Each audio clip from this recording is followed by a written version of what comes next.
بسم الله الرحمن الرحيم الحمد لله رب العالمين الحمد لله كما هو أهله والصلاة والسلام على أشرف الأنبياء والمرسلين وخاتم النبيين أبي القاسم محمد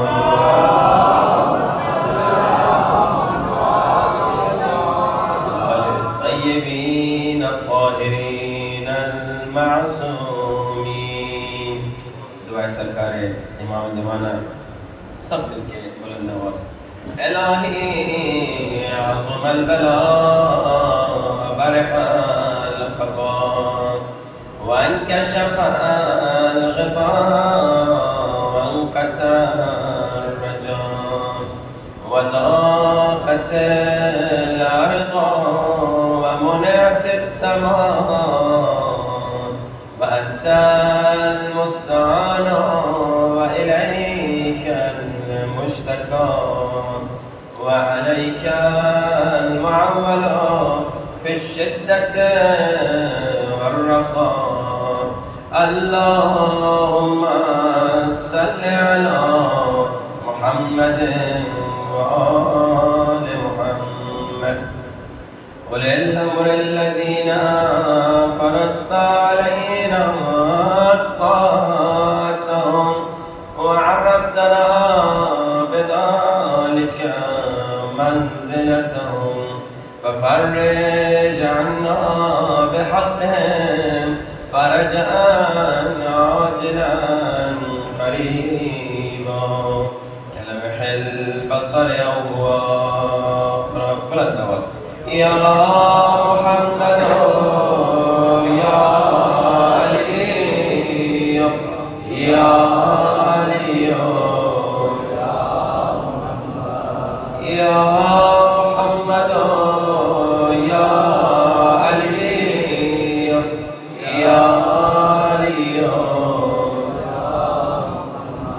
اكفياني فإنكما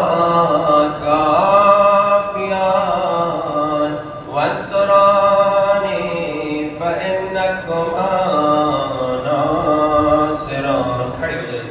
یا مولانا یا صاحب الزمان الغوث الغوث الغوث أدركني أدركني الزار الزار الزار الأجل الأجل الأجل يا أرحم الراحمين بحق محمد وآله الطاهرين.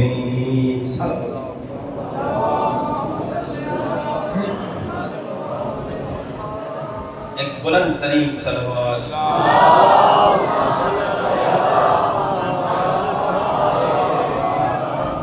ایک اس سے بھی زیادہ زندہ صلوات.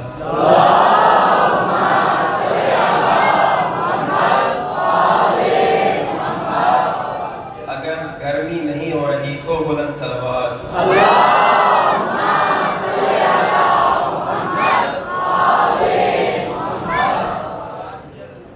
علی والے مولا کے چاہنے والے اور مولا کی محبت کی گرمی ایسی ہے کہ سردیوں میں بھی ہمیں ہیٹر کی ضرورت نہیں ہے.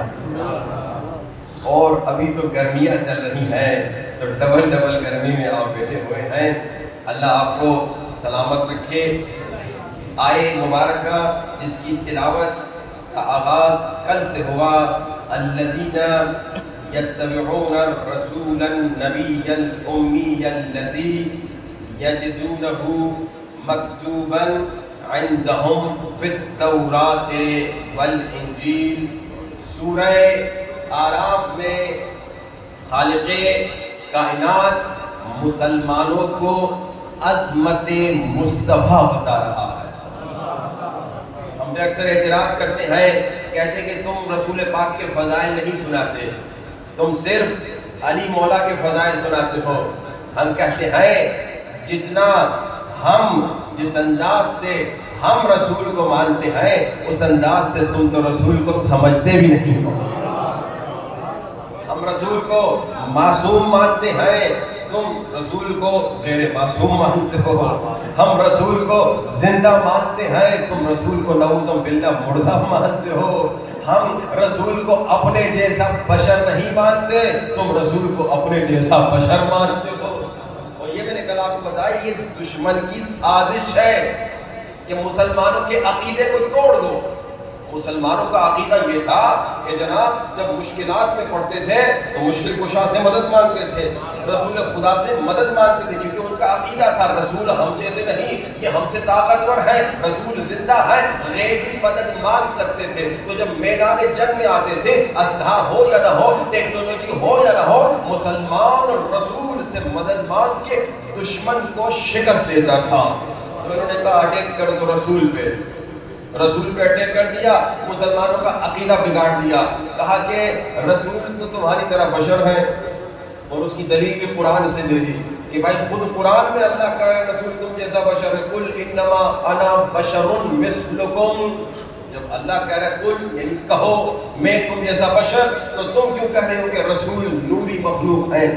میں نے آپ کو کل ایک جواب دیا کہ پہلی بات یہ آیت تو مقام مصطفیٰ سمجھا رہی ہے، عظمت رسول سمجھا رہی ہے۔ جب رسول نے معجزے دکھائے، جب پتھروں کو اٹھایا پتھروں نے کلمہ پڑھنا شروع کیا، جب درخت کو بلایا تو درخت اپنی جگہ چھوڑ کر رسول کے پاس آ کر کلمہ پڑھنا شروع ہو گیا، جب چاند کو شک کیا تو اس زمانے کے لوگوں نے کہا کہ بھائی یہ بھی ایک خدا ہے، تو آیت آ گئی کہو یہ خدا نہیں یہ بندہ خدا ہے۔ انما انا بشر مثلکم، یعنی میں خدا نہیں، میں بشر بندہ خدا ہوں۔ ایک شخص آ گیا میرے مولا علی کے پاس، کہا مولا آپ بھی تو بشر ہم بھی تو بشر، فرق کیا ہے؟ مولا نے فرمایا فرق یہ ہے تم خاکی بشر ہو ہم نوری بشر ہیں۔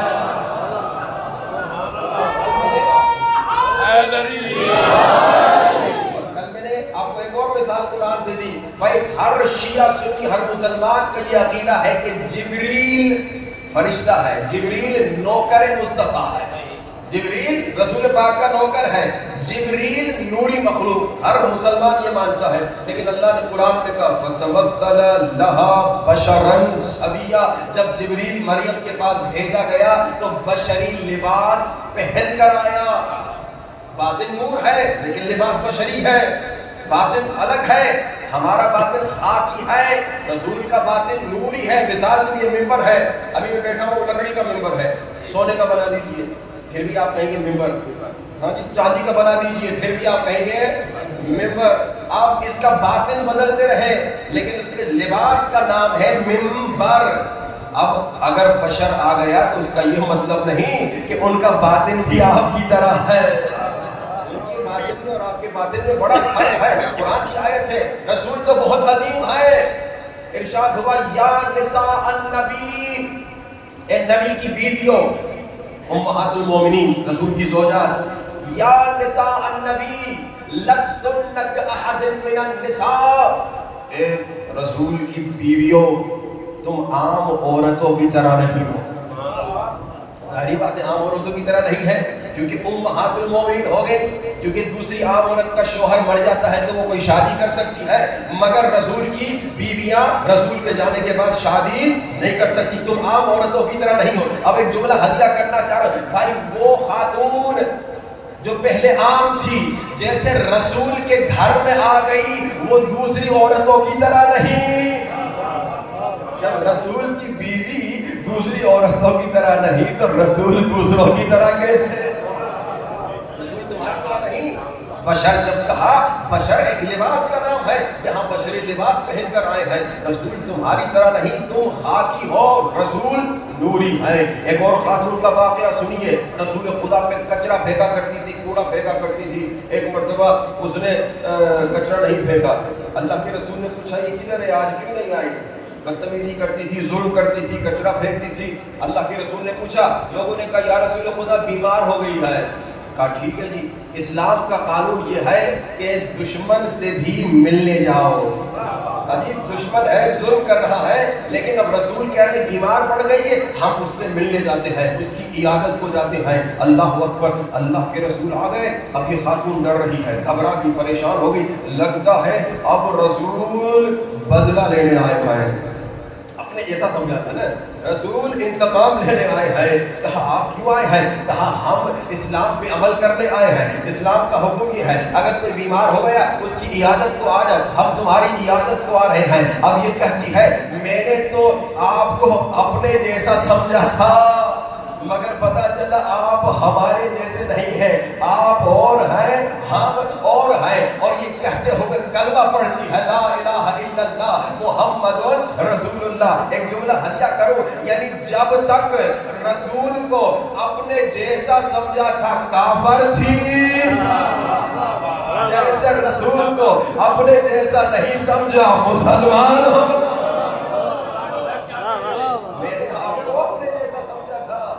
مگر اب پتا چلا آپ ہم جیسے نہیں ہیں. رسول ہم جیسے نہیں, رسول کا بہت بڑا مقام ہے, بہت عظمت ہے. اتنی عظمت ہے کہ رسول کی ایک زوجہ, رسول کی ایک بیوی, ان کا باپ آتا ہے ان سے ملنے. رسول کی زوجہ کا باپ رسول کی زوجہ سے ملنے آتا ہے, اور ایک بستر تھا جو کہ رسول کا بستر تھا, اس پہ بیٹھنا چاہا. رسول کے گھر آیا, رسول کا سسر, اور رسول کی بیوی یعنی اپنی بیٹی سے ملنے آیا, اور آ کر اس بستر پہ بیٹھنے لگا جس پہ رسول سوتے تھے, جس پہ رسول بیٹھتے تھے. اب یہ اچھی والی بیوی تھی, اس نے فوراً بستر ہٹا دیا, بستر ہٹا دیا. اب باپ کہتا ہے بیٹا یہ کیا تم نے کیا؟ میں باپ ہوں تیرا, میں بیٹھنا چاہ رہا ہوں, تم نے بستر ہٹا دیا.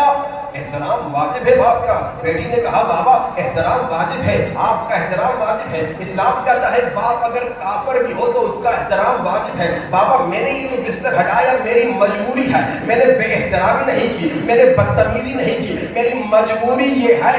یہ بستر کوئی معمولی بستر نہیں بابا, یہ بستر معصوم کا ہے, اور میں برداشت نہیں کرتی کہ معصوم کے بستر پہ کوئی غیر معصوم بیٹھے.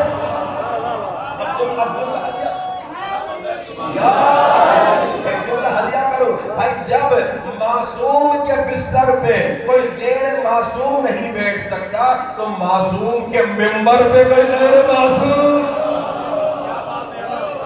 نبی کی زوجہ نے ایک معیار بتا دیا کہ معصوم کے بستر پہ کوئی غیر معصوم جب نہیں بیٹھ سکتا تو معصوم کے ممبر پہ بھی کوئی غیر معصوم نہیں بیٹھ سکتا. اب یہ آیت جو میں نے تلاوت کی عظمت مصطفیٰ بتا رہی ہے. مسلمانوں تمہارا نبی بہت بڑا ہے, بہت عظیم ہے. اگر آدم بڑا ہے تو تمہارا نبی آدم سے بڑا ہے, اگر نوح بڑا ہے تو تمہارا نبی نوح سے بھی بڑا ہے, اگر ابراہیم بڑا ہے تو تمہارا نبی ابراہیم سے بھی بڑا ہے, اگر موسیٰ بڑا ہے تو تمہارا نبی موسیٰ سے بھی بڑا ہے, اگر عیسیٰ بڑا ہے تو تمہارا نبی عیسیٰ سے بھی بڑا ہے. تمہارے نبی کا ذکر, تمہارے نبی کا نام توریت میں بھی ہے, انجیل میں بھی ہے, عیسائیوں کی کتابوں میں بھی ہے, یہودیوں کی کتابوں میں بھی ہے. اور یاد رکھو اللہ گارنٹی دے رہا ہے یجدونہ, یعنی فور ایور. میں نے کہا یجدونہ عربی زبان کا صیغہ مضارع ہے, اور یجدونہ کا مطلب کیا ہے؟ Present tense, future tennis. یعنی جب آیت نازل ہوئی اور جب تک دنیا رہے گی تب تک توریت و انجیل میں ذکر نبی رہے گا. جتنی کوئی کوشش کر لے, جتنی کوئی کوشش کر لے, نبی کا ذکر نہیں مٹا سکتا. بلکہ میں نے یہ بھی بتایا توریت و انجیل میں نبی کے حقیقی اور سچے وارث اور جانشین کا بھی ذکر ہے, مولا علی کا بھی ذکر ہے توریت و انجیل میں. نہیں بلکہ اور آگے بڑھیے, ہمارے تمام اسلام کے احکام توریت و انجیل سے ثابت ہیں. انشاءاللہ وہ ساری آیات آپ کی خدمت میں پیش کروں گا. ہم مسلمان مسلمان حجاب کرتے ہیں، عیسائی حجاب آج نہیں کر رہے، لیکن حجاب توریت انجیل سے ثابت ہے۔ ہم سجدہ کرتے ہیں، عیسائیوں کی کسی عبادت میں سجدہ نہیں، لیکن سجدہ توریت انجیل سے ثابت ہے۔ اسی طرح کئی دیگر ہمارے احکام اسلامی ہیں، وہ سارے توریت اور انجیل سے ثابت ہے۔ اب کل میں نے ایک آیت پڑھی تھی آدھی، اس کو کمپلیٹ کرتے ہیں۔ آیت جون 16، جسے ہمارے یہاں سورتوں کا نام ہوتا ہے، سورہ آراف ہو گیا، سورہ آل عمران ہو گئی، سورہ بقرہ ہو گئی، ان کے یہاں بھی چیپٹر کے نام ہے۔ چیپٹر جون، یوحنا چیپٹر جون اور چیپٹر کا نمبر 16، جا کے چیک کر لیجیے گا، آج بھی آیت موجود ہے۔ جون 16 آیت 7 سے شروع کی 12 آگے تک جاتی ہے۔ حضرت عیسیٰ اپنی قوم کے ساتھ گفتگو کرتے ہوئے کہہ رہے ہیں، اے میری قوم، it is better for you that I go away، اے میری قوم تمہارے لیے بہتر ہے کہ میں چلا جاؤں۔ عیسیٰ کیوں جا رہے ہو؟ کہا that the helper arrive، تاکہ میرے بعد مشکل کشا آ جائے، مددگار آ جائے۔ اب وہ مددگار کون ہے؟ اس مددگار کی کوئی صفات؟ کہا اس کی ایک صفت یہ ہے، he will convince the world، وہ مددگار عالمین کے لیے ہوگا، ورلڈ کے لیے ہوگا۔ میں عیسیٰ صرف بنی اسرائیل کے لیے ہوں، اور اللہ نے بھی قرآن میں یہی صفت بتائی کہ لوگوں مسلمانوں، تمہارا جو نبی ہے، میرا جو حبیب ہے، وما ارسلناک الا رحمتا للعالمین، میرا حبیب عالمین کے لیے رحمت ہے۔ اور یاد رکھیے یہ رسول کی عظمت ہے۔ اللہ نے جب آدم کو انتخاب کیا تو خلیفۃ فی الارض، اللہ نے جب نوح کو انتخاب کیا تو الی قومہ، اس کے قوم کے لیے، اللہ نے جب عیسیٰ کو انتخاب کیا تو بنی اسرائیل کے لیے، یعنی جس نبی کو انتخاب کیا، کسی کو قوم کے لیے، کسی کو زمین کے لیے، لیکن جب رسول کا تعارف کروایا تو کیا کہا؟ وما ارسلناک الا رحمتا للعالمین۔ لیکن یہ جملہ سنیے، اللہ نے یا جب اپنا تعارف کرایا کہا الحمدللہ رب العالمین، یا اپنے حبیب کے لیے کہا وما ارسلناک الا رحمتا للعالمین۔ جیسے میں عالمین کا خدا ہوں، ویسے میرا حبیب عالمین کے لیے رحمت ہے۔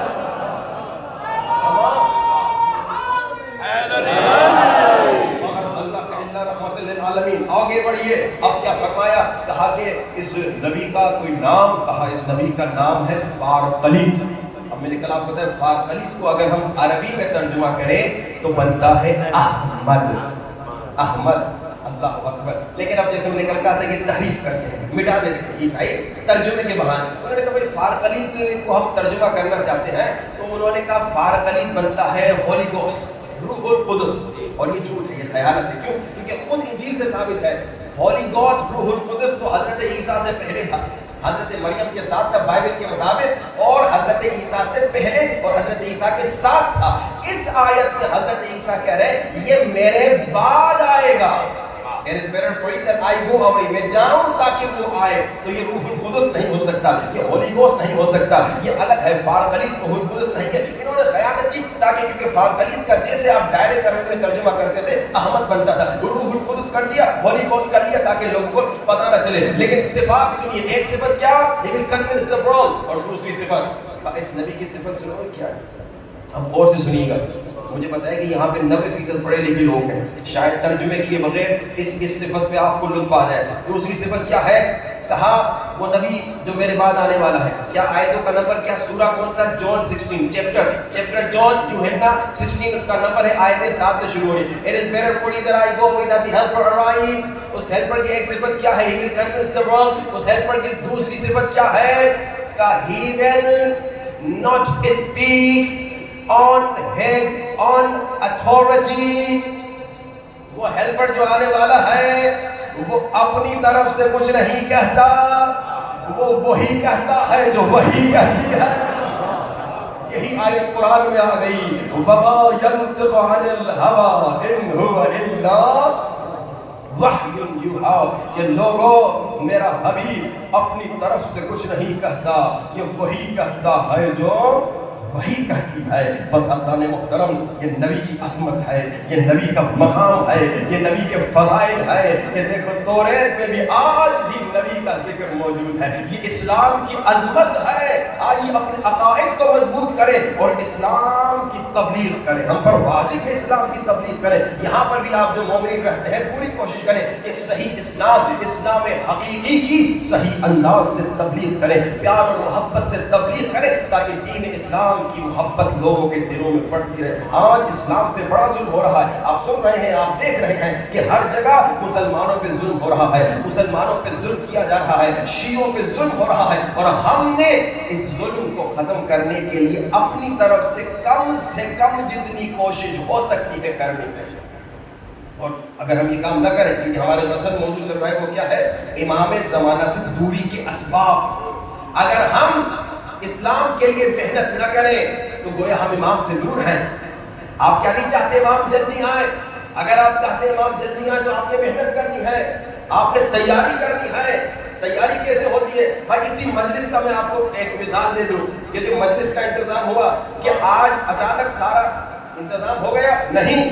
اس مجلس کے لیے 1 سال پہلے سے پلاننگ ہوئی, مولانا سے بات ہوئی, یہاں انتظامات کے لیے لوگ تیاریاں کرنے لگے. بھائی یہ لاؤڈ اسپیکر والے سے بات ہوئی, کئی دیگر مسائل تھے. ان تمام مسائل کو دیکھتے دیکھتے تب جا کے آج آپ کو یہ مجلس سننے کا موقع مل رہا ہے. یعنی پہلے سے تیاری ہوئی تو آج مجلس نصیب ہوئی. آپ کہتے ہو الاجل مولا آئیے مولا, الاجل مولا آئیے مولا. آپ کی کیا تیاری ہے؟ میری کیا تیاری ہے؟ ہماری کیا تیاری ہے؟ اب امام کہتے ہیں لوگوں, اب میں آج آپ کو ایک اور نسخہ بھی دینے والا ہوں, اور انشاءاللہ پچھلا جو میں نے نسخہ آپ کو دیا تھا اس کے بارے میں پوچھوں گا کہ کس مومن نے آج عمل کیا. لیکن اور انشاءاللہ ان چیزوں پہ گفتگو کرنی ہے جن کی وجہ سے ہم امام سے دور ہو رہے ہیں. وہ نفس کی بیماریاں میں نے آپ کو بتایا, یہ خطرناک نفس کی بیماریاں ہیں جن کی وجہ سے آپ مجلس میں آئے, آپ نے عزاداری کی, آپ نے گریہ کیا, آپ نے ماتم کیا, باہر نکلے اور آپ نے غیبت کی. یہ نفس کی بیماری ہے. پورا ثواب گیا. باہر نکلے, کس مومن کا مذاق اڑایا, پورا ثواب گیا. باہر گئے, نامحرم کو دیکھا, عذاب آ گیا. یہ شیطان بڑا خطرناک ہے. اور ہمارے اندر والا شیطان جس کا نام ہے نفس امارہ, اس کا پورا کام یہ ہے, کہتا ہے انہیں مجلس میں جانے دو, مجلس کے بعد میں سارا ثواب لوٹ لوں گا. یہ بڑا خطرناک ہے. اب ہم نے اسی دشمن کو شکست دینی ہے, ہم نے اسی دشمن کو شکست دینی ہے, اور یہ بہت سخت منزل ہے. اور جب اس نفس کو ہم شکست دیں گے تب امام کے قریب ہوں گے. کل میں نے آپ کو کیا کہا, امام کی جب معرفت ہمارے دل میں آئے گی کہ ہمیں جو مل رہا ہے امام کے صدقے مل رہا ہے, ہمیں جو عطا ہو رہا ہے امام کے صدقے عطا ہو رہا ہے, اور جب ہمیں یہ معرفت امام آ جائے گی تو امام سے محبت ہوگی. جب امام سے محبت ہوگی تو شوق زیارت ہوگا. جب شوق زیارت ہوگا تو پھر امام کا وہ جملہ یاد آئے گا کہ امام نے کہا میں تم سے دور نہیں, تمہارے گناہ تمہیں مجھ سے دور کر رہے ہیں. یہ نفس کا دھوکہ تمہیں دور کر رہا ہے, یہ ظاہری چھوٹی ٹیمپرری لذت دکھا کے تمہیں اپنے امام سے دور کر رہا ہے. بس نفس کو شکست دو, اپنے امام کے قریب ہو جا. حر یزیدی تھا مگر جب نفس کو شکست دی تو علیہ السلام بن گیا, امام کا صحابی بن گیا, امام کا قریبی بن گیا. ہم نے نفس کو شکست دے دی ہے. لیکن اب نفس ہمارا کہے گا میں یہ کام کیوں کروں. کل ایک نسخہ میں نے آپ کو دیا تھا کہ بھائی آپ اپنے مومنین کی مدد کیجیے.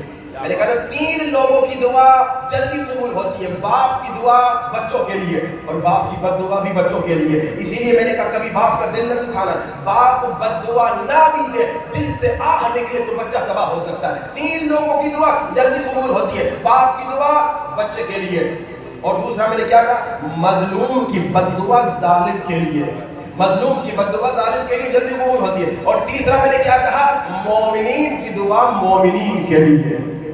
اب یہاں پہ نفس امارہ کہے گا کہ بھائی ٹھیک ہے میرا کیا جائے, بارہ چنار میں مظلوم ہے میرا کیا جائے, ایران میں مظلوم ہے میرا کیا جائے, لبنان میں مظلوم ہے میرا کیا جائے, فلسطین میں مظلوم ہے میرا کیا جائے. انسان اسے کہتے ہیں جسے مظلوم کا درد سن کے درد ہوتا ہے. وہ تو حیوان ہے, ایک کتا زخمی پڑا ہے, دوسرا کتا اس کا حال نہیں پوچھتا چلا جاتا ہے. انسان وہ ہے جب کسی کو درد میں دیکھتا ہے, پوچھتا ہے, مدد کرنے کی کوشش کرتا ہے. اب میں نے مدد کرنے کے لیے آپ کو ایک نسخہ دیا, میں نے کہا اپنے مومنین کی مدد کیجئے. ظالم کا تختہ الٹنے کے لیے ایک سپر پاور نسخہ, وہ کیا 60 دن تک اس نسخے پہ عمل کیجئے. اس کا جو ہائر ڈوز ہے وہ کیا ہے, 12,000 مرتبہ ہر روز القادر المقتدر القوی القائم، اس کو 12,000 مرتبہ اگر آپ پڑھیں 60 دن تک تو بڑے سے بڑے ظالم کا تختہ پلٹ سکتے ہیں. ہمارے بزرگ عالم دین نے اس پہ عمل کیا، بہت بڑے ظالم کا تختہ پلٹ دیا. آج ظالم پارے چنار میں ظلم کر رہے ہیں، بچے بیچارے شہید ہو رہے ہیں، خواتین مرد عورت سب کو مار رہے ہیں. ایران میں ظلم کر رہے ہیں، بچوں کو مردوں کو بزرگوں کو چھوٹوں کو بڑوں کو سب کو مار رہے ہیں. لبنان میں شام میں فلسطین میں ہر جگہ ظالم ظلم کر رہے ہیں. اب اس ظالم کا تختہ پلٹنے کے لیے آپ کیا کریں گے؟ آپ کیا کریں گے؟ آپ کو کم سے کم کچھ تو کرنا چاہیے. اور اگر آپ نے کچھ نہیں کیا تو آپ گنہگار ہیں. سنیے روایت میں ملتا ہے اگر آپ کسی مومن کو مدد کر سکتے ہیں اور اگر آپ اس مومن کی مدد نہ کریں تو قبر میں آپ نے نماز بھی پڑھی، آپ نے روزہ بھی رکھا، آپ نے ہر اچھا کام بھی کیا، اب مومن کو آپ کی مدد کی ضرورت ہے. آپ مدد کر بھی سکتے ہیں، اگر آپ نے مدد نہیں کی دنیا میں امام سے دور ہو گئے. امام کو ایسا انسان اچھا نہیں لگتا جو مومن کی مدد نہ کرے. دوسرا نقصان کیا ہوگا؟ قبر میں آگ کا سانپ آپ کے انتظار میں ہوگا اور وہ قیامت تک آپ کو عذاب دیتا رہے گا. اب آپ کو ایک موقع ہے مومن کی مدد کرنے کا. کیا موقع ہے؟ کہ بھائی ہر روز میں نے آپ کو ڈسکاؤنٹڈ ریٹ بتا دیا. میں نے کہا بھائی ہر روز 500 مرتبہ القادر المقتدر القوی القائم کا ذکر کریں. اللہ کے 4 نام ہیں، ان کو ذکر کیجئے، انہیں پڑھیے. آدھے گھنٹے سے زیادہ وقت نہیں لگتا. اور دعا کیجئے اس نیت سے کہ خدایا ہمارے مظلوم مومنوں کی مدد ہو، ظالم نیست و نابود ہو جائے. کچھ تقریباً 25-26 لوگوں نے کل وعدہ کیا تھا، جس نے عمل کیا وہ ہاتھ اٹھایا. عمل کرنے والے 1 2 3 4 5 6 7 8 9 10 11 12 13 14 15 16 بس 16 لوگوں نے عمل کیا. 17 لوگوں نے عمل کیا. 26 لوگوں نے وعدہ کیا تھا. آج پھر میں وعدہ لینا چاہ رہا ہوں. مومنوں اپنے مومن بھائیوں کی مدد کرو. آدھے گھنٹے کا کام ہر روز یہ ذکر کرو، القادر المقتدر القوی القائم. ہر روز 500 مرتبہ اس ذکر کو کرو. اللہ کا یہ نام لو اس نیت سے کہ خدایا میں پارا چنار کے مظلوم کی مدد تو نہیں کر سکتا، میں یہاں پر ہوں. خدایا میں لبنان کے مظلوم کی کیا مدد کروں؟ کم سے کم خدایا میں یہ کام تو کر سکتا ہوں. یہاں بیٹھ کے اس کے لیے دعا کرتا ہوں اور اس نسخے پہ 60 دن تک عمل کرتا ہوں. جو مومن وعدہ دیتا ہے وہ ہاتھ اٹھائے. پچھلے والے بھی ہاتھ اٹھائیں. دیکھیں گے آج مومنین بڑے ہیں کہ نہیں. آج ہاتھ سے کچھ زیادہ نظر آ رہے ہیں، پیچھے بھی ماشاءاللہ. انشاءاللہ جس نے وعدہ کیا وہ وعدہ خلافی نہ کرے. اللہ آپ سب کو سلامت رکھے. میں ہر روز آپ سے پوچھتا رہوں گا بلند ترین نعرہ حیدری. بس عزیزان محترم، امام الزمانہ سے قریب ہو. امام زمانے سے قریب ہونے کا آج ایک اور آپ کو نسخہ اور آپ کے حاجات کے لیے ایک اور نسخہ. اور انشاءاللہ اگر وقت رہا تو انشاءاللہ اس نفس کی خطرناک بیماریوں کی طرف تھوڑا سا اشارہ اور پھر مسائل کی زحمت. عزیزان محترم دیکھیے، امام سے ملنے کا آپ کو شوق ہے. اب امام کو بعض لوگوں سے ملنے کا شوق ہے. ذرا غور کیجیے گا، میں نے بہت بڑا جملہ کہہ دیا. ہمیں آپ کو امام سے ملنے کا شوق ہے. البتہ یہ میں ایک جملہ کہنا چاہ رہا ہوں جس کو افسوس بھی ہوتا ہے کہ واقعی شوق ہے یا آپ نے میں نے کہا تو شوق ہے. اس میں مثال دیتا ہوں. ہمارا بچپنے سے شوق ہوتا ہے کہ بھائی بڑا گھر خرید لیں اور اس کے لیے محنت کرتے ہیں، بڑا گھر خرید بھی لیتے ہیں. ہمارا بچپنے سے شوق ہوتا ہے پڑھ لکھ کے PhD کر لیں، ایم اے کر لیں، BA کر لیں اور پھر اس شوق کو پورا بھی کرتے ہیں، پڑھ لکھ بھی لیتے ہیں. ہمارا شروع سے شوق ہوتا ہے کہ بڑی گاڑی خرید لیں اور پھر اس پہ محنت کرتے بڑی گاڑی بھی خرید لیتے ہیں. اب امام سے ملنے کا شوق ہے. 30 سال کے ہو گئے کتنی مرتبہ امام سے ملے؟ 50 سال کے ہو گئے کتنی مرتبہ امام سے ملے؟ 60 سال کے ہو گئے کتنی مرتبہ امام سے ملے؟ تو پتا چلا یہ شوق نہیں، زبانی دعویٰ ہے. کیونکہ گھر خریدنے کا شوق تھا، خرید لیا. کوٹھی بنانے کا شوق تھا، بنا لی. بڑی گاڑی پر خریدنے کا شوق تھا، خرید. جو شوق تھا وہ تم نے پورا کر لیا. اگر امام زمانہ سے ملنے کا شوق تھا تو اب تک امام کی زیارت کیوں نہیں کی؟ کیونکہ اس شوق کے لیے تم نے ہر کوشش کی. وہ جو دنیاوی شوق تھا نا اس کے لیے تم نے ہر کوشش کی. امام سے ملنے کے لیے کیا کوشش کی؟ ایک چھوٹی سی بات میں آپ کی خدمت میں کر. امام سے ملنا ہے تو نفس کو شکست دو. یہ نفس دھوکا، غیبت چھوڑ دو، گانے سننا چھوڑ دو، تہمت لگانا چھوڑ دو، فتنے کرانا چھوڑ دو. اللہ اکبر، یہ چھوٹا کام نہیں کر سکتے. اب سنیے، یہ امام سے آپ ملنے کا شوق رکھتے ہیں لیکن بعض مومن ہیں جن سے امام ملنے کا شوق رکھتے ہیں. وہ صفت اپنے اندر لے کے آئیے. چھٹے سرکار سے روایت ہے امام فرماتے ہیں وہ اپنے زمانے کے امام تھے اور ہمارے زمانے کے امام بھی یہی شوق رکھتے ہیں.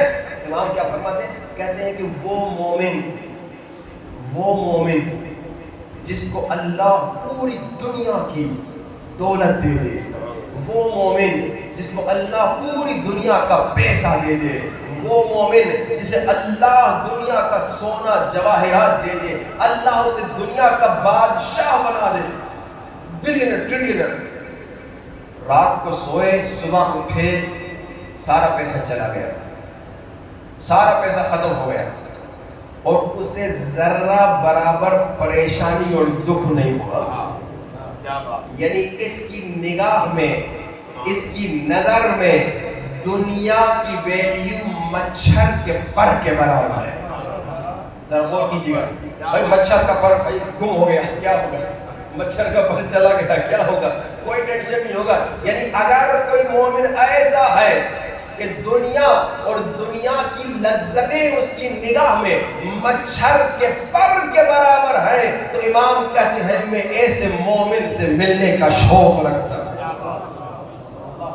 آج ہم دنیا داری میں بہت مست ہیں.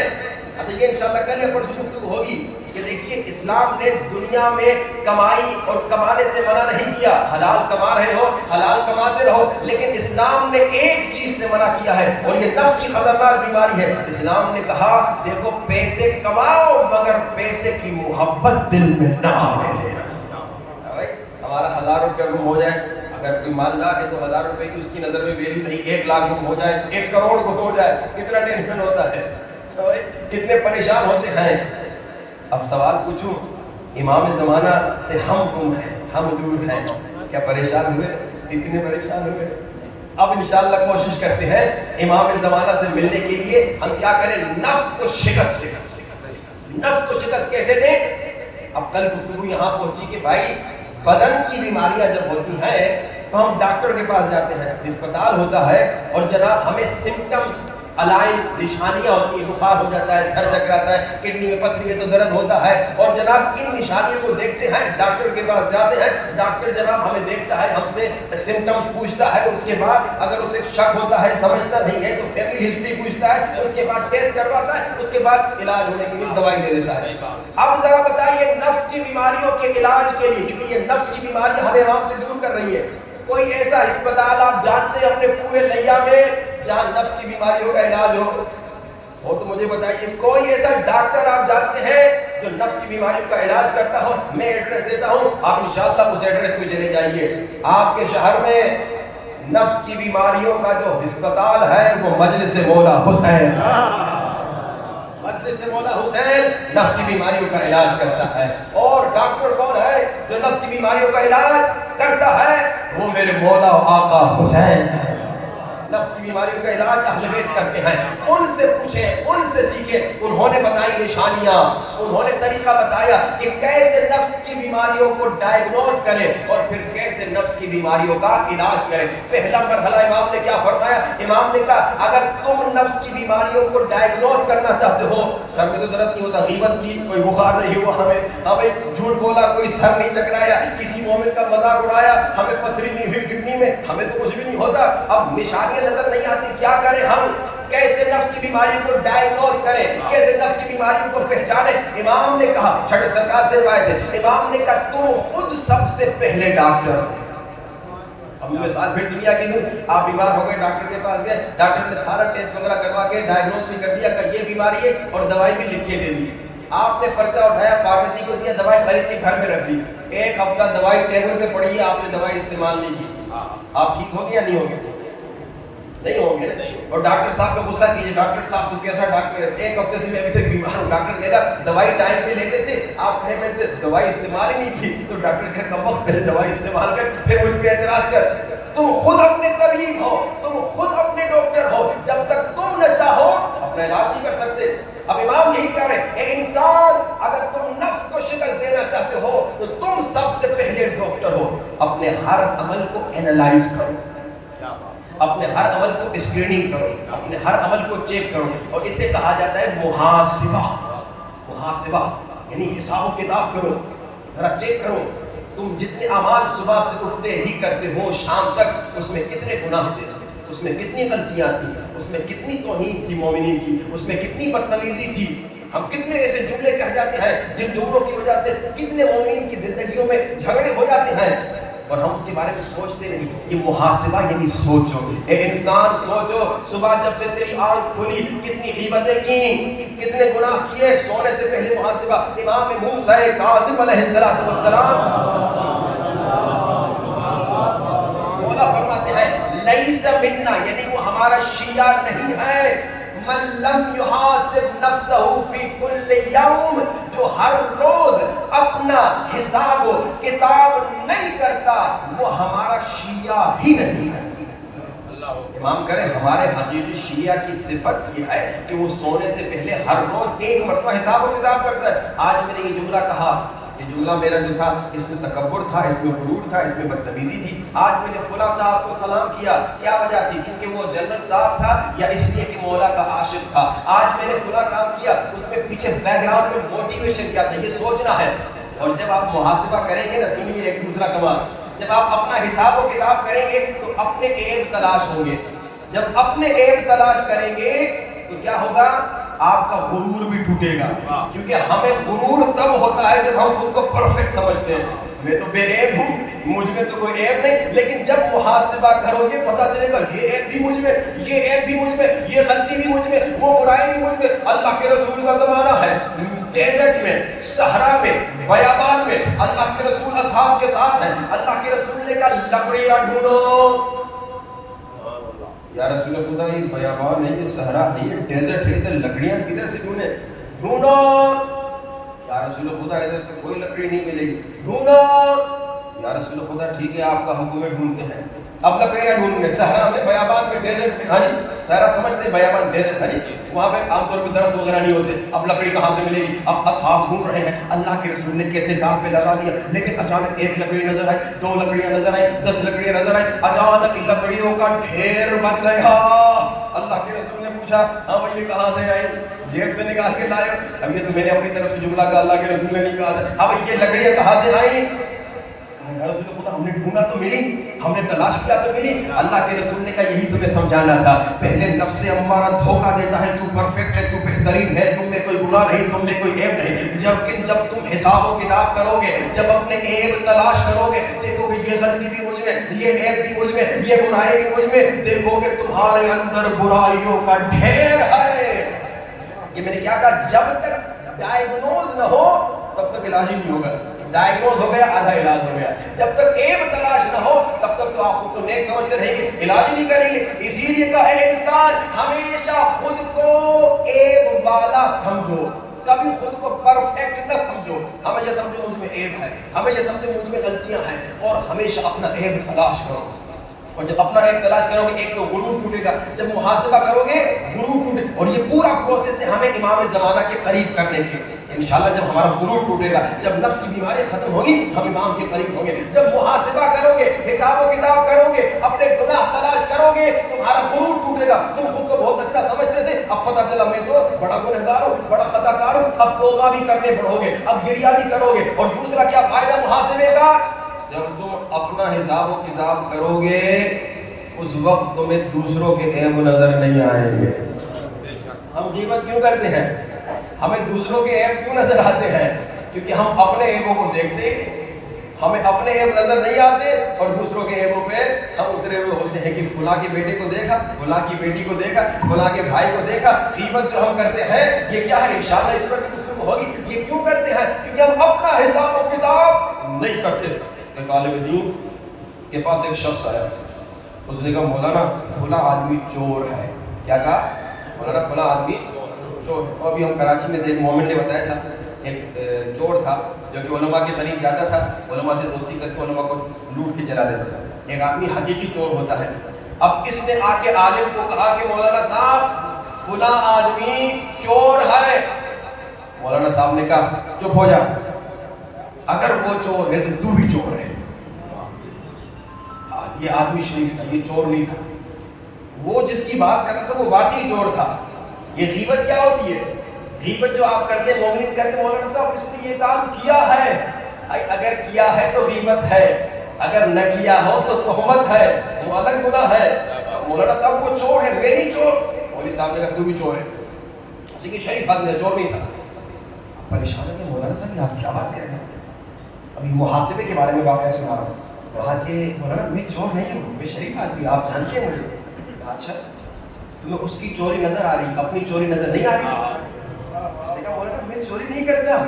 کہا تمہیں اس کی چوری نظر آئی، اپنی چوری نظر نہیں آ رہی؟ کہا خدا کی قسم میں چور نہیں. کہا تم نے آج تک نماز فجر قضا نہیں کی؟ کہا مولانا وہ تو ہو جاتی ہے. تو کہا تو اللہ کی نماز چوری کر رہا ہے اور اس کی چوری تمہیں نظر آ رہی ہے، اپنی چوری نظر نہیں آ رہی. جب انسان محاسبہ کرے گا دیکھیں والے میں اس کی فلاں غلطی دیکھنا وہ تو میرے اندر بھی ہے. حساب و کتاب یہ پہلی لیول ہے نفس کو شکست دینے کے لیے. سب سے پہلے ہم نے کیا؟ حساب و کتاب، محاسبہ کرنا. اے انسان محاسبہ کرو تم میں کیا عیب ہے، اپنے عیب تلاش کرو. عیبوں کو تلاش کرو کہ تمہارا غرور ٹوٹے گا. عیب کو تلاش کرو گے، اپنے عیبوں کو تلاش کرتے کرتے اتنا مشغول ہو جاؤ گے کہ دوسروں کے عیب تمہیں نظر نہیں آئیں گے. اور جب اپنا عیب تلاش کیا اب علاج کے لیے نکلو گے. تو سب سے پہلا ڈاکٹر کون؟ تم خود. اپنا علاج کرنا ہے، نفس کو شکست دینا ہے. اب امام نے بتایا، اہل بیت نے بتایا، یہ اہل بیت کے ساری احادیث اور روایات آپ کی خدمت میں پیش کر رہا ہوں. تم خود اپنے ڈاکٹر ہو سب سے پہلے. اب ڈائگنوز کرو. لیکن ہو سکتا ہے کبھی پتہ نہ چلے، مجھے اپنی بیماری کا پتہ نہ چلے. ہو جاتا ہے میرے منہ پہ کچھ لگا ہوا ہے، مجھے تو نہیں پتہ چلے گا. اب یہاں پہ کیا فرمایا کہ المؤمن مرآۃ المؤمن، تیرا دوسرا ڈاکٹر تیرا دوست ہے. تیرا سچا دوست وہ نہیں جو تیری تعریفیں کرے، بلکہ تیرا سچا دوست وہ ہے جو تیرے عیب بچائے. تیری بیوی، میاں بیوی ایک دوسرے کے دوست بنے، ایک دوسرے کو اپنا عیب بتائیں تاکہ اصلاح ہو. میاں بیوی کا مقصد کیا ہے؟ شادی کا مقصد کیا ہے؟ بیوی میاں کی اصلاح کرے اور میاں بیوی کی اصلاح کرے. لیکن جب میاں بیوی ایک دوسرے کا عیب بتائیں، لوگوں کے سامنے نہ بتائیں، اکیلے کمرے میں ایک دوسرے کا عیب بتائیں تاکہ ایک دوسرے کی عزت بھی بچی رہے. اسی طرح بچوں سے کبھی پوچھ لیا کرے بیٹا اگر مجھ میں کوئی کمزوری ہے تو مجھے بتا، یہ تمہارا آئینہ ہے. اور تیسرا ڈاکٹر کون ہے؟ کتاب اور استاد. کچھ کتابیں پڑھو تاکہ تمہیں پتہ چلے، اہل بیت کی روایات پڑھو تاکہ تمہیں پتہ چلے کہ نفس کی بیماریوں کی نشانیاں کیا ہیں. جیسے کل میں نے کہا کہ بھائی آپ لقمہ کھا رہے ہیں، ایک لقمہ منہ میں ہے، ابھی وہ چبایا نہیں، ابھی وہ گیا نہیں نیچے، آپ دوسرا لقمہ بنا رہے ہیں، یعنی یہ لالچی کی نشانی ہے. گھر میں بیوی کو مدد نہیں کر رہے یہ سوچتے ہوئے کہ میں مرد ہوں، میں کیوں مدد کروں، یعنی تکبر کی نشانی ہے. آفس میں ایک غریب آدمی آ گیا، اس کا کام نہیں کیا، امیر آ گیا، اس کا کام کر دیا، یعنی تکبر کی نشانی ہے. بچہ آ گیا، اسے سلام نہیں کیا کہ بچہ ہے میں سلام کیوں کروں، یعنی تکبر کی نشانی ہے. میں نے کوئی بڑا کام کر دیا، کسی نے تعریف کی، میں خوش ہو گیا، یعنی ریاکاری کی نشانی ہے. آئینے کے سامنے کھڑا ہو گیا اور اپنے اوپر ناز کرنے لگا، یعنی عجب کی بیماری ہے. یہ ساری بیماریاں کتابوں میں، احادیث میں، روایات میں موجود ہیں. اہل بیت نے سکھایا. اچھا اگر کتاب نہیں پڑھ سکتے تو پھر ان مجالس کو سنو جس میں ان نفس کی بیماریوں کے علاج کا طریقہ بتایا جاتا ہے، جس میں نفس کی بیماریوں کو تشخیص دینے کا طریقہ بتایا جاتا ہے، تاکہ تم اپنی طرف سے بھی پوری کوشش کرو، اپنے دوست سے بھی مدد دو اور استاد اور کتاب کی مدد سے نفس کو شکست دے. اور میں نے کہا کہ محرم میں نفس کو شکست دے.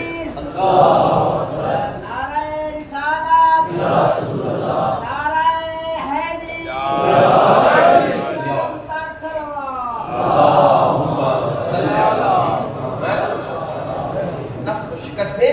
اور ہر روز ہم آپ کو ایک نسخہ دیتے ہیں. آج تو ایک نسخہ آلریڈی دے چکے ہیں.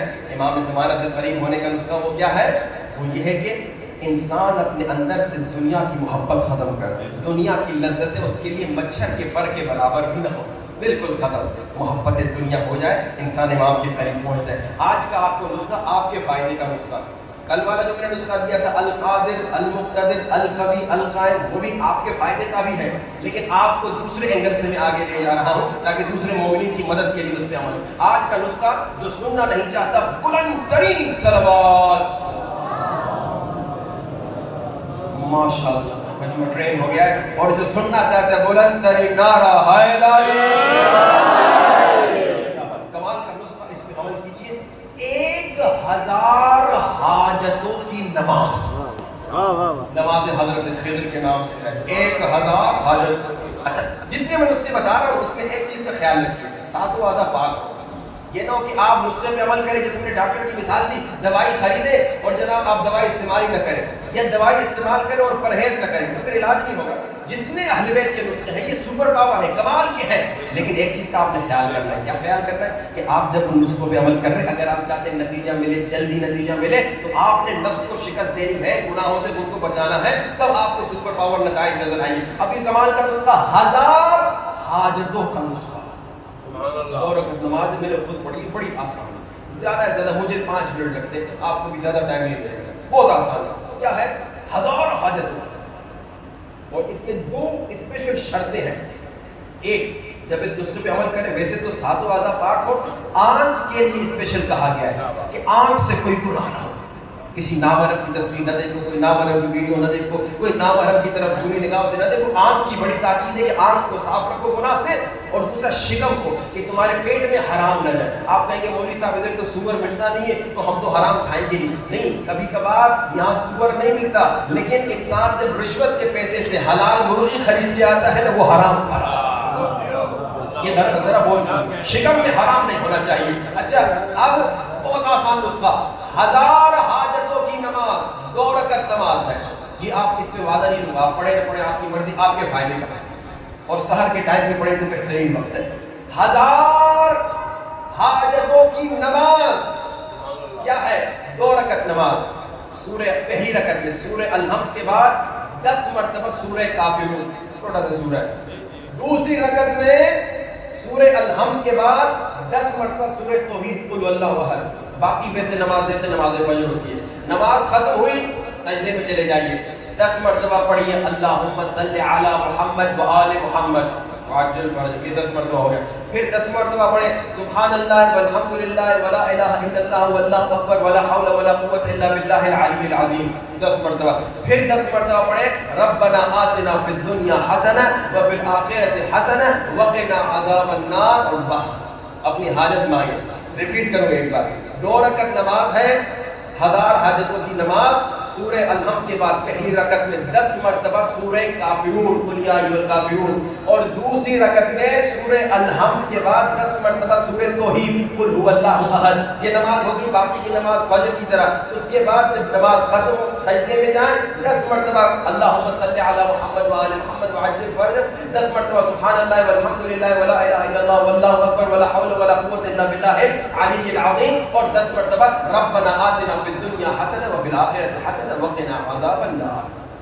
یہ آپ کا تحفہ نماز حاجت، جتنی آپ کی حاجت ہے، جو بھی آپ کی حاجت ہو، اپنی حاجات کے لیے 1000 حاجت اس ایک نماز سے قبول ہو سکتی ہے، اگر یاد رکھیے، اگر آپ نے شرائط دعا کا خیال رکھا۔ اگر غیبت کر کے یہ نماز پڑھی کوئی قبول نہیں ہوگی، اگر تہمت لگا کے نماز پڑھی کوئی فائدہ نہیں ہوگا، اگر کسی کا دل دکھا کے یہ نماز پڑھی کوئی فائدہ نہیں ہوگا، تو انشاءاللہ شرائط دعا اسپیشلی میں نے کہا آنکھ اور شکم کا خیال رکھتے ہوئے آج میں یہ نسخہ، آج میں ایک جسم کی بیماری کے متعلق میں نسخہ دینا چاہ رہا تھا، تھوڑا وقت بہت ہو گیا ہے، اس کو انشاءاللہ کل اگر یاد رہا تو اس کو گفتگو کریں گے انشاءاللہ، کوشش کریں۔ کبھی کبھار مجھے احساس ہوتا ہے کیونکہ 2-4 مومن دیکھ رہا ہوں انہیں نیند آ رہی ہے، تو مجھے کبھی احساس ہوتا ہے کہ مومن بیچارے بہت لمبی مجلس ہو جا رہی ہے، کل سے کوشش کروں گا کہ مجلس بھی تھوڑی سی چھوٹی رہے، کیونکہ جیسے ایک بندہ بھی مجھے سوتا ہوا نظر آتا ہے، مجھے لگتا ہے کہ دوسروں کو بھی نیند آ رہی ہے، ان کا کنٹرول اچھا ہے۔ صلوات پڑھیے بابا سے ملو۔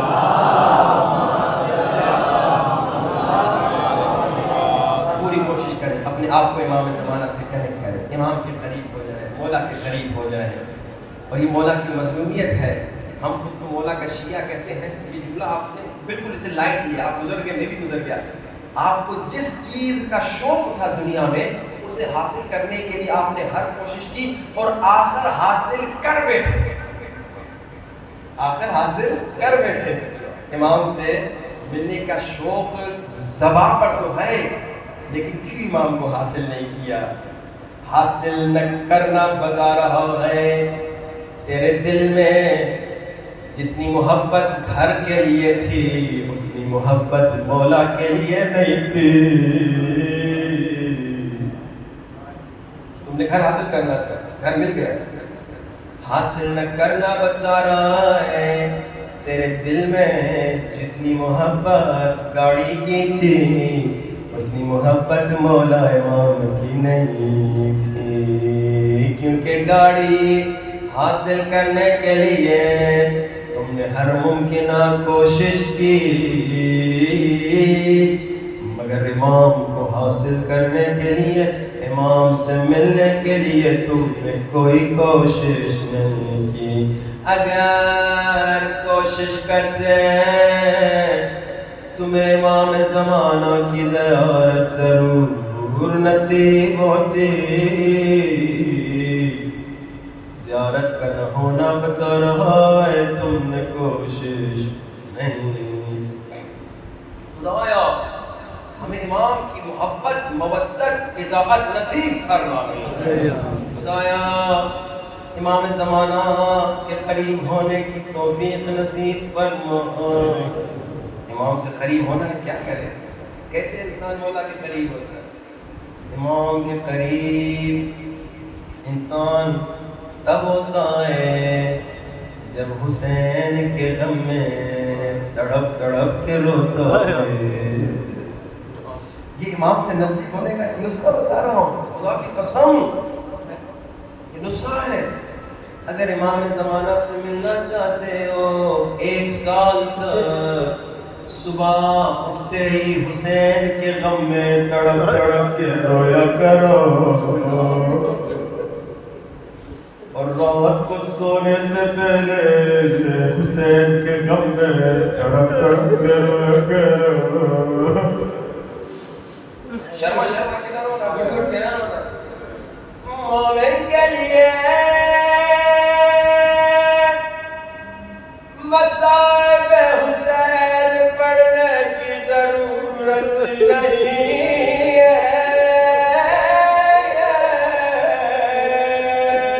امام کی حدیث سنا رہا ہوں، مومن جیسے حسین کا نام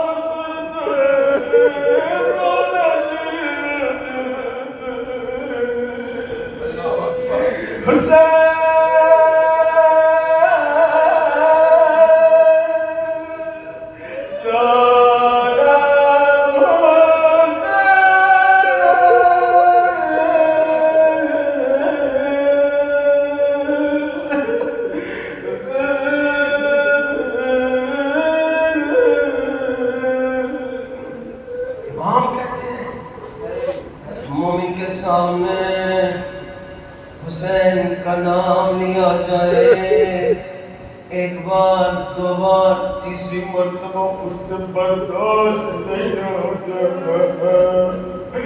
وہ رونا شروع کر دیتے، اور تم بڑے خوش نصیب ہو، آج بڑے سکون سے رو رہے ہو، کوئی تمہیں رونے پہ ڈانٹ نہیں رہا ہے، آج بڑے سکون سے رو رہے ہو، کوئی تمہیں حسین پہ رونے پہ تماچے نہیں مارے۔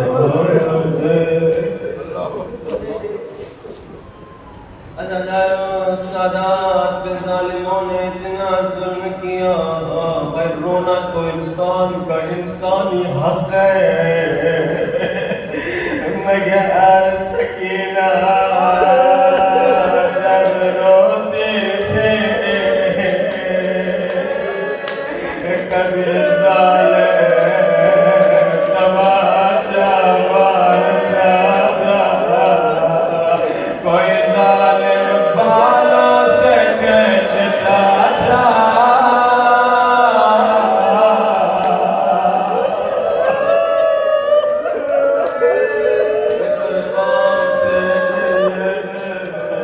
مگر سکینہ جب روتی تھی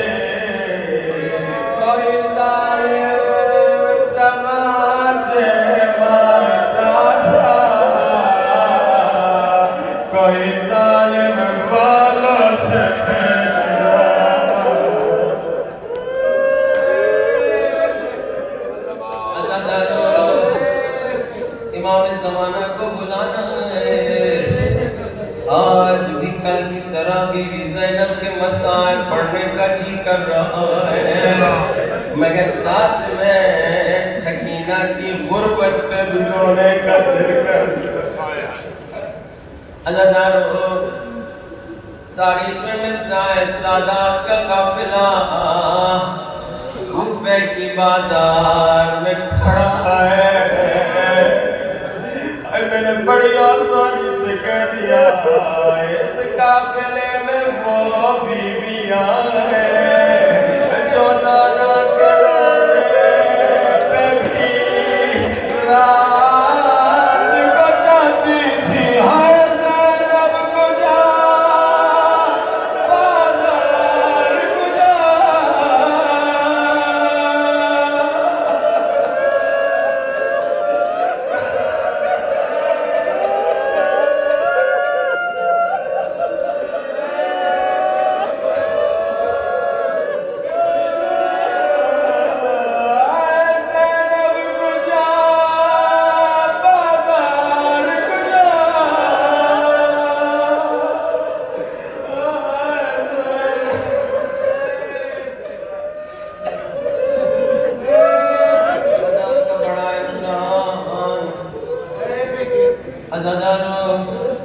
زینب کے سر پہ چادر نہیں،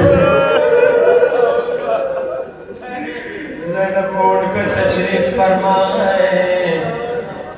بی بی زینب کی گود میں ایک ننھی بچی بیٹھی ہے۔ ننھی بچی نے ایک مرتبہ پھوپھی زینب کی طرف دیکھا، کچھ کہنا چاہا مگر چپ ہو گئے۔ بی بی زینب نے کہا سکینہ بیٹا کیا کہنا چاہتی ہو؟ اگر آج مجھے نہیں بچاؤ گی تو کس کو بچاؤ گی؟ نہ چچا عباس رہے نہ بھائی علی اکبر نہ بابا حسین رہے نہ بھائی قاسم۔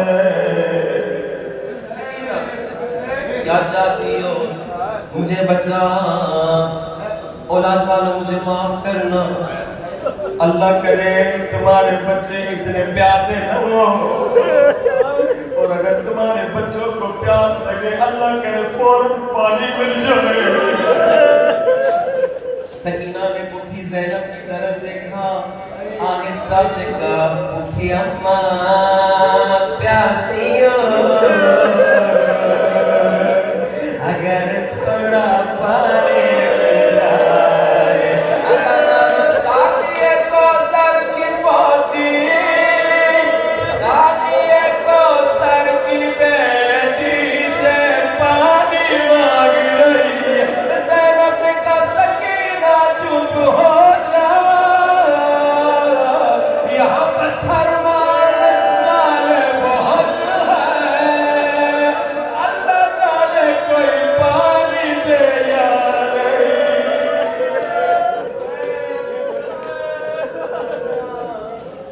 اللہ جانے کوئی پانی دے یا نہیں۔ عزادارو یہ گفتگو چھت پہ بیٹھی ہوئی کچھ خواتین نے سن لی۔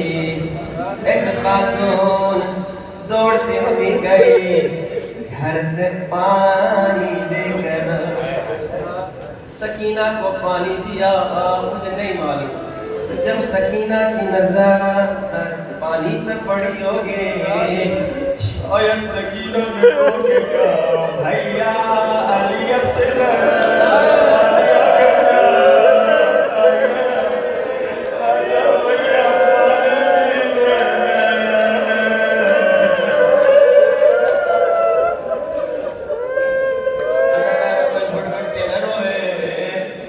میں دیکھ رہا ہوں کہ بہت سارے مومنین نہیں روئے، شرما کے نہ رونا، چیخ کے رونا۔ اگر رونا نہیں آتا اپنی ننھی بچیوں کو تصور کرو۔ عزادارو سکینہ پانی پینا چاہ رہی ہے پانی لانے والی مومنہ نے سکینہ سے کہا، بی بی زینب سے کہا، ایک قیدی بی بی جب تیرے بچے پانی پی لے بچی سے کہنا میرے لیے دعا کرے۔ میں نے سنا ہے قیدیوں کی دعائیں جلدی قبول ہوتی ہیں، میں نے تم جیسے قیدی اب تک نہیں دیکھے۔ حضرت بی بی زینب نے کہا سکینہ پہلے دعا کرو پھر پانی پینا۔ مولا جوانو سکینہ نے اپنا سر اٹھایا، پانی لانے والی خاتون سے کہا مومنہ بچہ تیری دعائیں کیوں ہیں؟ عزادارو جب سکینہ نے سر اٹھایا پہلی مرتبہ پانی لانے والی نے سکینہ کے چہرے کو دیکھا، عزادارو اپنی دعائیں بھول گئے اور 3 برس کی بچی چہرے پہ کڑے کالے نشان، کڑے نیلے نشان، چہرے پہ انگوٹھیوں کے نشان، ظالم نے اتنے تماشے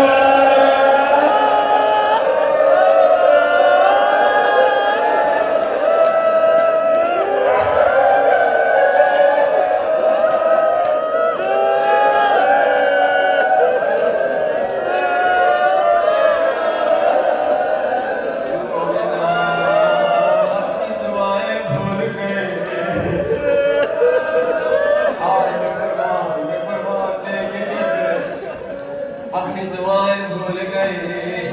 سکینہ نے پوچھا مومنہ کیا دعائیں کروانا چاہتی ہو؟ مجھے ایک بار برداشت کر سکوں گی؟ مومنہ نے کہا اے قیدی یتیم بچے دعا کرو میرے بچے کبھی تیری طرح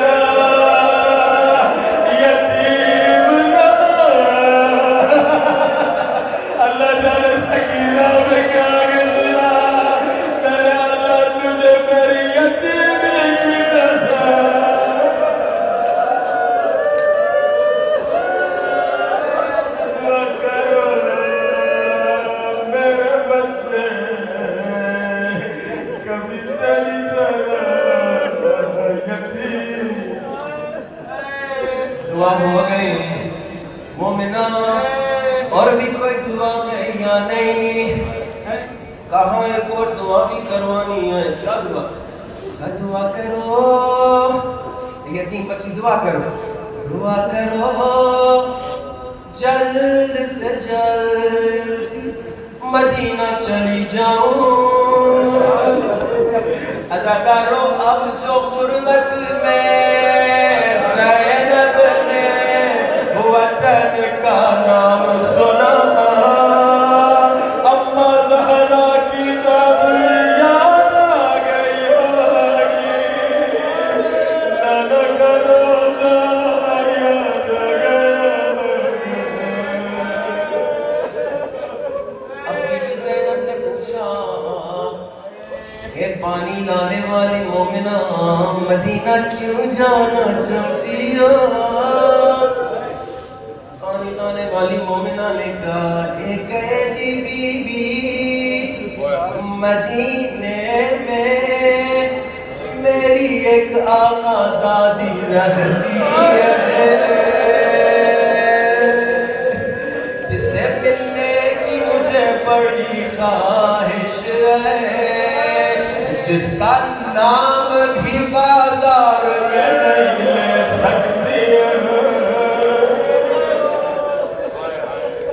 بی بی زینب نے پانی لانے والی مومنہ سے پوچھا اے پانی لانے والی مومنہ جس بیوی سے ملنے کے لیے مدینہ جانا چاہتی ہو، اگر اس بیوی کو بازار میں دیکھ لو کیا پہچان پہچان لوگی. آزادانو اتنا سننا تھا پانی لانے والی مومنہ کے چہرے کے تیور بدلے جلال میں آئی. کہا قیدی بی بی ادب سے نام لے, وہ بی بی کوئی تجھ جیسی بی بی نہیں ہے, وہ بی بی علی کی بیٹی ہے, وہ بی بی عباس کی بہن ہے, وہ بی بی نبی کی نواسی ہے.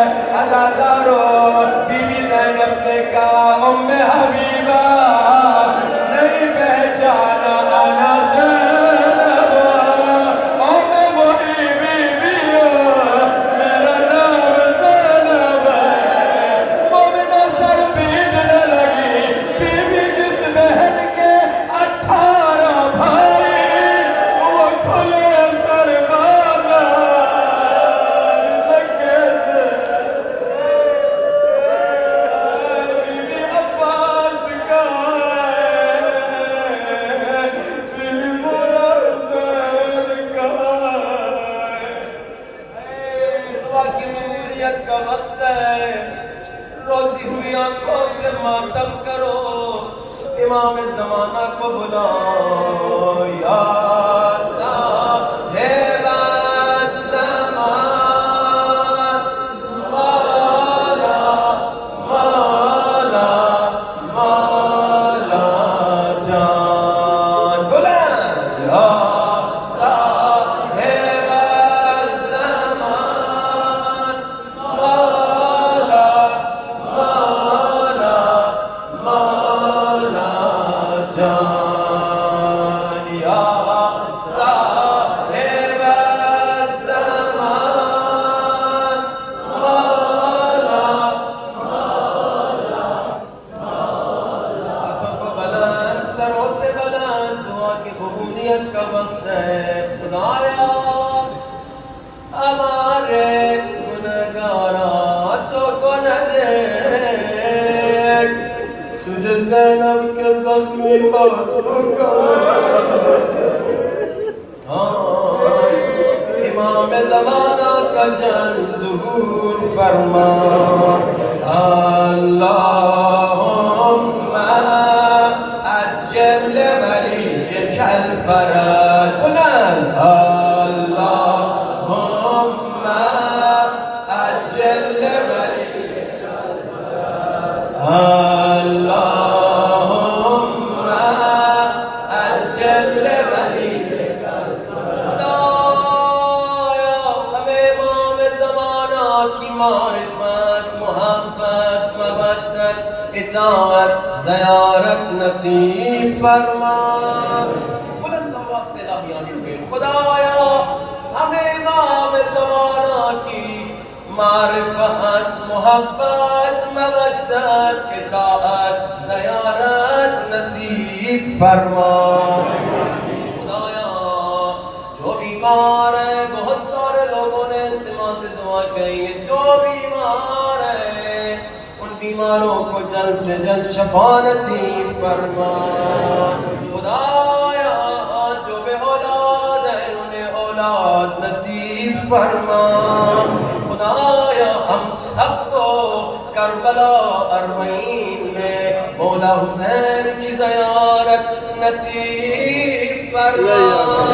خدایا ہمارے بچوں کو, ہمارے جوانوں کو امام زمانہ کے لیے قاسم علی اکبر کی طرح وفادار بنا. اپنے مہمین کے لیے, ہمارے مہمین کے لیے, بانیان مجلس کے مہمین کے لیے ایک مرتبہ سورۃ الفاتحہ.